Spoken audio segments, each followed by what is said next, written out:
Hey guys, what is up? Mr. Code Shorts here. Today we are going to be looking at how to actually, per se, install different modules you might want to from the internet for Python.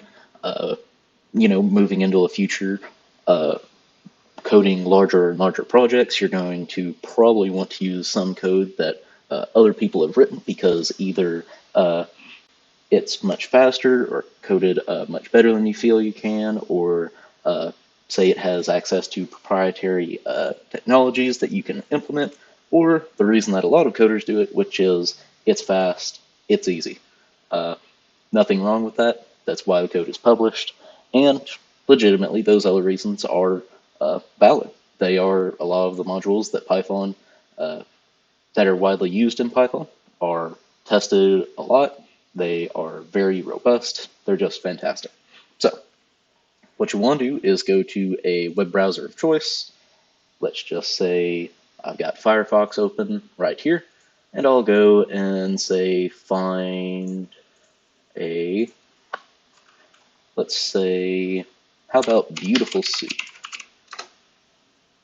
That's not at all how you spell beautiful, but beautiful soup is a module for Python that what it can do is web scraping. If you've never heard of web scraping, basically you can have this utility go to a web page and say, like on an Amazon page, you can have it sort through all of the code of Amazon and see, okay, hey, this is the price for this particular thing, and pull it back, or the name of something, etc. And it can do much more than that. It's just barely the tip of the iceberg. So if you are looking for Python modules, pypi.org is basically the place to go, as they are kind of the authority for how to install the packages and modules and everything. So as you can see here at the top of each page on pypi.org, it'll have the current, most updated module name and how to install it using pip. If you're thinking what's pip, basically it stands for the Python package manager. Python packages, same as modules, interchangeable in most speech. And you installed this as part of Python. Since it's a manager for Python, it installed with the installer. So let's say go back to Visual Studio Code here, and I'm just going to open a new terminal, and this is going to open up a shell on my computer.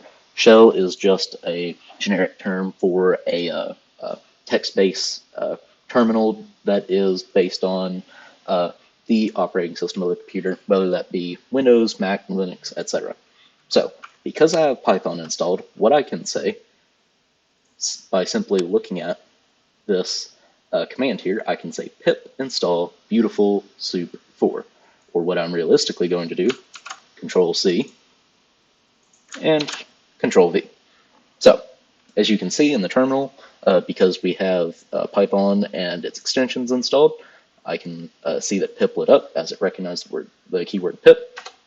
And whenever you hit enter, it will go out and grab all of the packages and things for Beautiful Soup and pull them and install them onto your computer.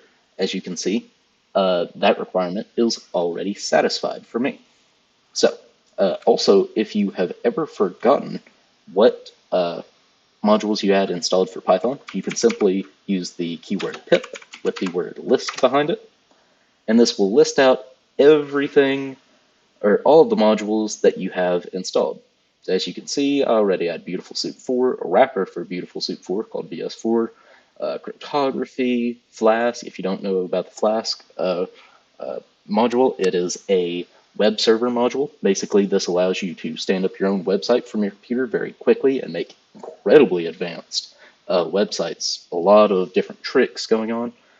It's fantastic, as well as many other different URL libraries that just allow me to contact websites in many different ways, and just really any code that makes my life easier and better as a programmer.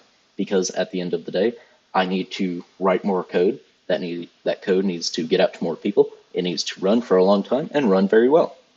And Python modules will allow you to do that.